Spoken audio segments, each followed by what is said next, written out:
let's talk about DGuard design. To remind everybody, this is the DGuard. And there are a number of elements to the DGuard. There's the quillin, there's the knuckle bow, there's the butt. As I went over previously, that's sharp so I'm not putting the blade against my hand. You really don't want to smash or punch with the exposed peen. Which is why this particular Model Design LLC integral sword has a nice big fat blotch of steel at the butt for punching and for smashing. And we carried the same design feature over to everything Wing Chun's flagship line of butterfly swords. And on the long stabber, we have this circular area so that we can smash. Now, if you have a rounded knuckle bow, you've got a lot of structural support in case you need to block, cover, or smash with any other part of a knuckle bow. On the other hand, the Liang Ting lineage likes a square-shaped knuckle bow. They have this nice prong at the end. I'm not really sure if they're thinking that they're going to stick this into somebody or that somebody else's weapon is going to catch on it. But in any event, it's a feature that some people like. Because this is not rounded, it's actually got less structural integrity if used to smash in that direction. This sword will not flip to a reverse grip, so I'm not even going to talk about the butt cap. This is your generic DGuard. It's actually, this knuckle bow was not terribly impressive. It's made out of brass, and I just don't know what to say about it.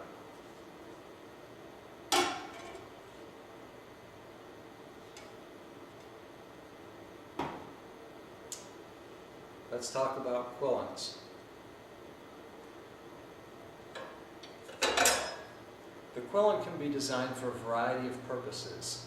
If all you want to do with this quillin is trap the opponent's blade, so let's pretend this is the opponent's blade, and now I've got him trapped,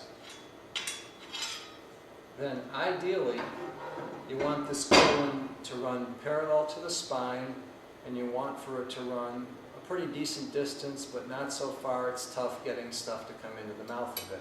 You are not going to be able to flip this to a reverse grip. It's just not going to fit, because to get the best trapping ability, this quillin is going to have to be too close to the blade. Now, there's some lineages who believe that trapping is too slow. I know my friend Sifu Wayne Bellanoha, who does weapon-on-weapon work, is adamant that trapping is too slow. So historically, there were a number of quillin designs where this quillin just shot up at a 45-degree angle, and I think the theory was that they have more chance of other weapons coming in and just getting stopped right here. On the other end of the spectrum, and you don't see this very often, is a quillin that's specifically designed for flipping between a forward and a reverse grip. This is the integral knives. As far as I know, they're the only butterfly swords ever designed for lineages that don't do any trapping, and that simply want a sword that will flip quickly and easily between the forward and reverse grip. And one of the features that lets that happen is having the handle aligned with the spine. If this handle were in the middle of the blade, it'd be real tough to flip and get your hand into that reverse grip. Another feature is a sort of S-curve. So when you have this S-curve, a few things are going on. One of them is you can easily fit your fingers down here. One disadvantage of the S-curve is that if someone is going to get a blade in here at an angle, you have to remember to adjust your grip, which isn't a problem if you're proficient, but I can see how it could be dangerous for a beginner.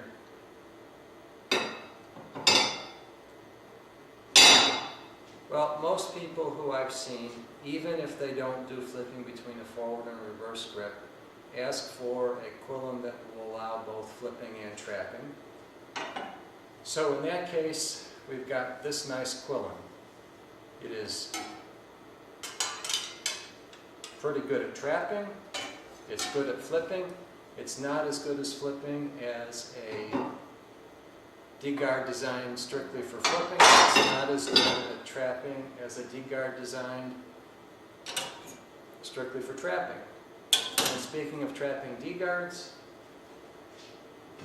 I would be remiss if I didn't show you once again this particular design, the Quillins design. There are a lot of replicas of it. And this is strictly a trapping DGuard. It's a trapping quillin on the DGuard. Now you can design trappers a couple of ways. Figure your typical staff used in Wing Chun might be 1.25 inches at some points and less than that at others. Well, if you have a quillin that is closer to the blade than that, it's not going to be able to trap that staff. It just won't fit. Okay, this is your 9-foot pole. This is your Chinese El Cheapo. It fits. Does it trap? Nope. See that 45-degree angle? It comes right out. So this is okay for stopping.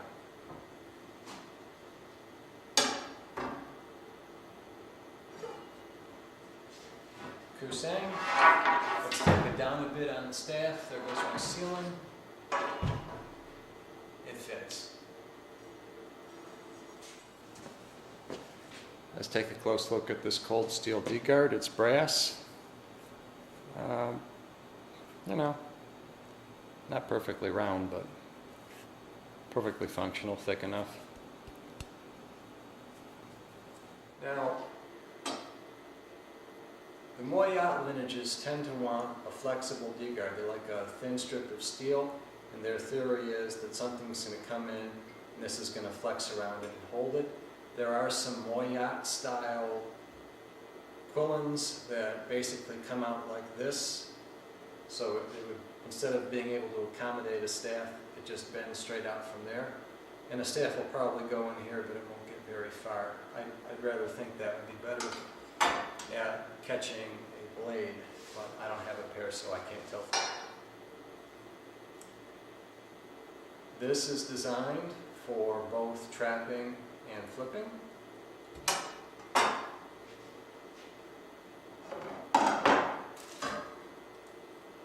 And so is the Everything Wing Chun flagship line Quillin. It will trap, it will flip.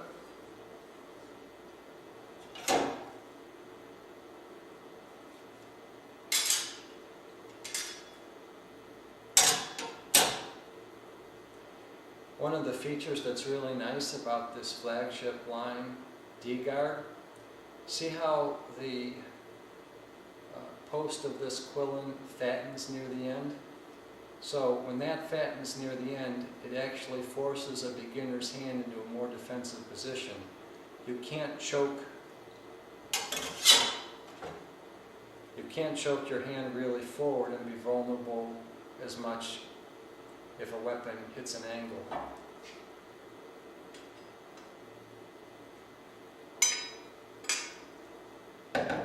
So when I've got this Everything Wing Chun DGuard, see how my hand is forced down? And this was designed to be a very protective DGuard, and to that end, you've got a really thick quillin post, and you've got a really thick rounded knuckle bow. It's not square, so it's got more structural integrity. And you've got this really thick butt that we already mentioned. Now traditionally DGuards were made out of a number of materials. This is made out of brass. I know it looks black, but it is brass, and it's cast brass. Brass is fine. It's not as strong as some of the other alternatives.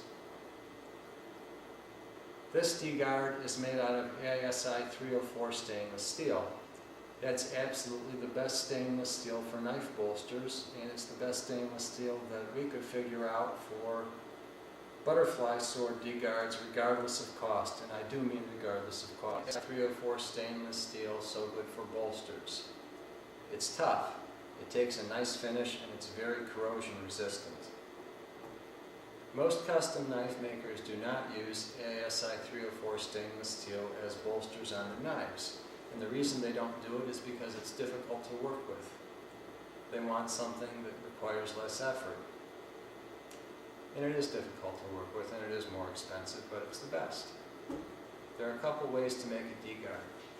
Most DGuards are made through casting, but you can also make a DGuard by bending steel and grinding, or you can take a plate and cut it out of that.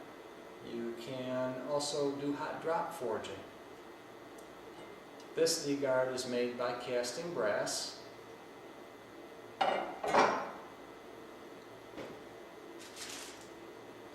The DGuards on the EWC flagship line are made by hot drop forging. Remember, hot drop forging is one of those hammer-like processes that improve the crystalline structure of the steel. So you're taking an already rough and tough